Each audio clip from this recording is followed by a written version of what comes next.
My name is Roy Andersen. I've spent 40 years of my life understanding what is wrong with the school system around the world and how we can help all students to learn better. And as artificial intelligence is taking over our world, why we must do so. As an introduction to this book, we may say that school is a commonplace in all areas of dwellings. It is the place we send our children to learn. As a parent, you will treasure the drawings and paintings your child brings home in the early years of the schooling. But you will become increasingly unsure of how well they are really learning as they mature through its many years.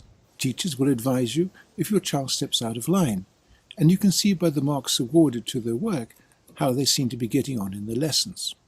Let's consider what marks really mean, because these lead eventually to grades and examinations, and from this, jobs in society. You will know that the marks your child obtains will reflect what they know and what they do not know. This score can, however, easily be viewed as what they are capable to know, and so what may be thought of their intelligence. This is a real problem, and is seeded in a great misunderstanding, as we discuss in the book Intelligence, the Great Lie. However, what you may not know is that the reality of the mark the student obtains is merely a reflection of their language skills in being able to present more of what they know than less of what they have not learned. What they have not learned will be said to be their fault because they did not pay attention. This may be partially true, but it can also be argued that the teacher did not explain their information relative to the development of each student in their class, and nor did they incorporate a memory feedback system in their lessons, enabling the students a second or third chance to better understand what they missed. You see, learning in school is about keeping up with each lesson as one builds upon another. This is a shared responsibility, firstly by the teacher in the strategies they use in teaching, by the motivation of the student to want to struggle to keep up, and by the parents in how they encourage but do not force their child to fight for information. Learning, just as intelligence, is a struggle to keep up with developing knowledge against distractions that hinder that struggle. In fact, the whole design of school is based less on students developing their understanding and more on a weeding out process to determine the future roles they may take in society. We shall come back to this shortly. Yet this learning in school has nothing to do with intelligence.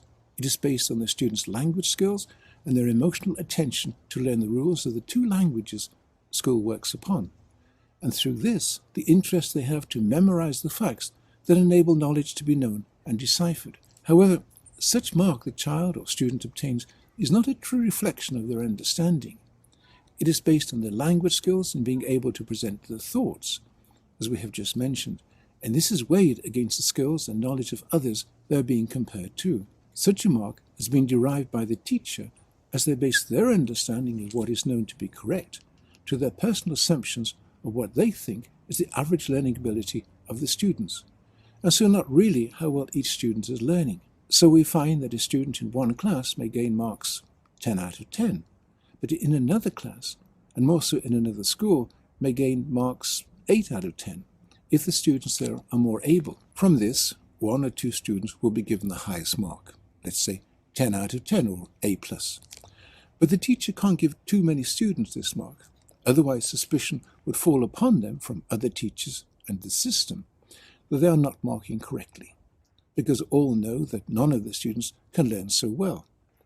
Thoughts and suspicions would soon arise that the teacher is trying to boost their own recognition, hoping for some future promotion. The staff room is not always a happy place to be, as teacher rivalry can mimic that shown by the students in their classes.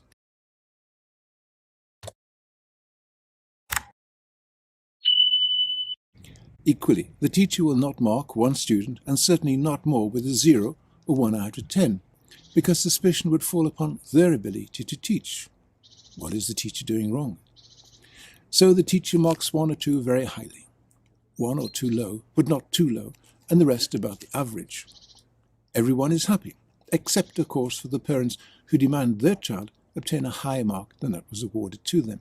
Parent evenings are created to assure parents that all is well for their child, and if not, what the parents can do a little bit better. After all, the school and the teachers are always seen to be above reproach. So the system is happy, because the real purpose of school is not to teach all students to learn everything they are taught, but to create a variation of ability. School and education et al. Is responsible for providing the next generation workers, and society does not want its working generation to be too competent. Workers who are cleverer than the tasks given to them are not reliable. They get bored, become dissatisfied, and become easily fractious. Workers are to be good, but not too good. This brings us back to what we earlier discussed, because there is an unwritten rule within society that it should educate its youth to fulfill two needs. These arose out of the Industrial Revolution, and by which all schools still work too. Students are either to be the managers or leaders within their society, or they are to be the managed and the followers. Now, since most parents would want their child to be a manager or a leader, earning more money and obtaining better opportunities for their life, society has to devise strategies so that it appears that some children are naturally more able for the future role of manager, while the most are better suited for the role of assistant workers.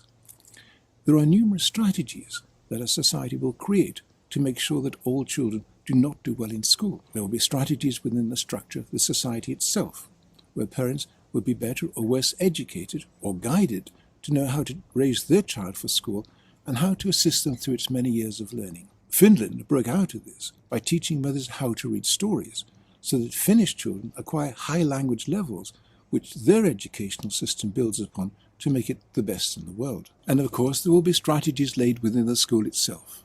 Some of these will appear obvious, and some quite invisible to all, including the staff themselves. On the outset, we will see that teachers are generally overstressed in their work. They have to spend much time writing reports, so they are drained of the energy they should have to inspire all the students to learn with love and enthusiasm, and so lack the mental energy to better help those who struggle the most.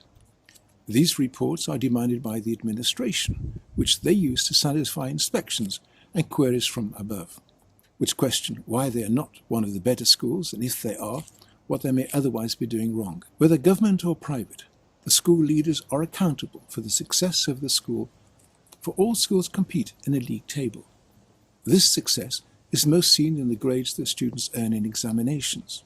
To this end, students are coerced to take examinations they will more likely do better in, regardless of what they actually want to study, and can even be held back from taking their examinations, routed to some other direction, if it is suspected they will fail badly in an examination. One teacher recently remarked to me, "School is no longer about teaching children how to gain knowledge, as it should be. It's about teaching them how to pass examinations, and so how the school comes out in its performance ratings." To many head teachers or principals, it's just about the next step in the career ladder.